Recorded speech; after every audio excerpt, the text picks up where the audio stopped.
renting and seeking simple DIY upgrades, we've got you covered. Here to share renter-friendly tips on sprucing up your space live from his new apartment is DIY design expert Christian Dare. Christian, it is so good to see you. I'm so happy we are finally in your space. We've been talking about this for a while. So what was the inspiration for this rental redesign? So the inspiration for this is, like I always say, don't compete with your space. So you'll see I obviously got a 1980s condo. It's got parquet floors, it's got lots of mirror, and I say work with it instead of competing against it. So I was thinking 80s, early 80s glam, but then I also like to tell people, always think about when you're gonna use this space. So I'm often busy, I'm away from home all day, so it's very much a nighttime space. And I think a lot of us don't design our houses based on nighttime. So literally I was like, nighttime, 80s glam, I was like, oh, hotel lobbies. So that really was my very big inspiration, was like, how do I make it feel like a chic hotel lobby, sophisticated, a little bit sexy, where you just kind of want to hang out. You were always very good about being on theme, but not doing it in a way that's so literal. Because you've done our studio in so many different iterations, and you always nail it. So I'm excited to see this one. Now, let's talk storage. I always find storage is a really tough part of the entrance to any home. Do you have tips for the boots, the shoes, the jacket, the storage? What should we be doing? I do. So I actually am lucky. I actually have 2 vestibules in this apartment, which is kind of weird. It's very much an 80s classic thing. So at the front, I've got lots of closet, but what's interesting is this second space, I literally had no idea what to do with it, because in theory, behind that bookcase is a door to a kitchen that I covered over with just a bookcase. And then there's a door to a living room, a door to a bedroom, so it was a lot of space. So I actually put in these faux built-ins that actually are filled with storage. This one isn't shoes, this is all sorts of DIY accessories. But it was a great way to make that extra storage because it's just right off the front hall, so you literally could have all your extra shoes over here. I also love it because it was like, how do you then create a secondary space that's usable versus just like a hallway with a table in the middle that's just kind of a crossways, right? And I don't know about you, I don't necessarily need 2 exits and entrances to my kitchen. I'm not in there that often. Christian, you're sort of like me and Brian then, right? You only need to be in there when you need to be in there. And you know what? Yeah, and mostly to make a cocktail. And mostly to make a cocktail.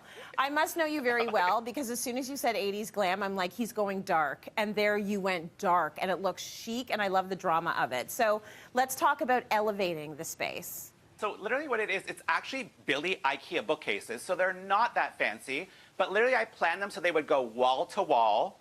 So it feels like a built-in without actually spending the money on a built-in. And then instead of designing it like a traditional bookcase, I designed it more like a hotel lobby that has oversized bookcases. So it literally is about mixing in art with vases, with pieces of sculpture, and then still pieces of art, books. So it still feels kind of like a library, but more of an arty library. I want to put in a giant oversized chair that's very much on trend. It's a great place to just like chill out, do your own photo shoots, to be honest, but also read books. And then I also said, because there's so much art on this wall, I actually hung one oversized piece off center on this wall, which I think people would think, why is it justified all the way to the right? But it creates that balance for you. Oh, it's beautiful, and it's lit. I love the art, the lighting on the piece of art there. That's beautiful. So we're going to move now into the next part of your space. You're going to give us a peek at your living room. Let's talk about what was happening there before. Yeah. So the previous living room was this giant, oversized white box of mostly boringness. But what's great is it's actually really, really big. Like, it's almost like 12 feet by 20 feet. And then it actually overlooked a dining room, which, I mean, I've already told you I don't eat that much, so I didn't need a dining room. So it was like, how do you recreate that space? So what I think can be really tricky when people think about layouts is, oh, the only wall is over there. I have to put my TV on that wall. And then your sectional would kind of block off the room. It would feel awkward. So I would actually kind of cheated. And I found this great TV from Samsung. It's called the Seraph. And it actually has legs. So you do not need to hang it on the wall. It has a completely covered up back. So when it's TV time, we actually just move the TV right here. It's often here, to be honest with you, but I want it to seem fancier, like we don't watch that much TV. And you can watch that TV without feeling like you have to center your entire room on a giant wall. We just need to talk about this sectional. Do you want to go like spread out on that sectional right now? How long is that sectional? Yeah. How tall are you? What is going on I'm 6 here? feet. It's literally what I love about this sectional is it's so big that 2 or 3 people can have full-out naps or sleepovers on this sectional, which is amazing. It's great for entertaining. It's great for parties. And I think a lot of people are scared when they're doing rentals of buying a giant sectional, but I opted for one that's modular. So each piece can be separated. So it's actually a couch I brought from another house, and it was set up in a very different formation. You could actually split it into 2 pieces. It makes it easy and kind of multifunctional. And then the other trick I love to do that's, to be honest, hotel lobby inspired, is small, multiple coffee tables. So instead of a giant clunky one, you literally could move them around so people could have little intimate conversations and still have room for their drinks. And then you don't have that giant clunky coffee table to get in the way. How do you style it? How do you design it? So it creates that sort of openness to the space, which is nice. That's beautiful. So you've got the nesting tables, you've got the gigantic sectional. Anything else in that space that you want to point out for us, Christian? Because so far that is so well done.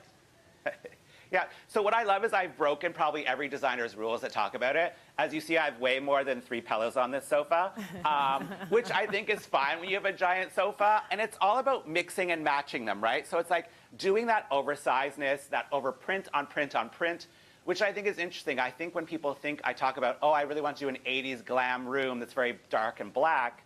Oh, is he going to have print? Of course I am. This is Christian Dare. There's going to be print on print on print. But if you keep them within the same tones, it doesn't feel busy. Like, this is not New Orleans. I'm not doing pinks and greens and florals, but it still has that great sophistication. It looks absolutely stunning. And thank you for showing us that just because it's a rental, you know, it doesn't mean you should not be elevating your space. You've done all sorts of gorgeous glam details that I think make the space so much more comfortable and stylish. Christian, thank you for that. We're going to be following you along for a while with this journey. Thank you.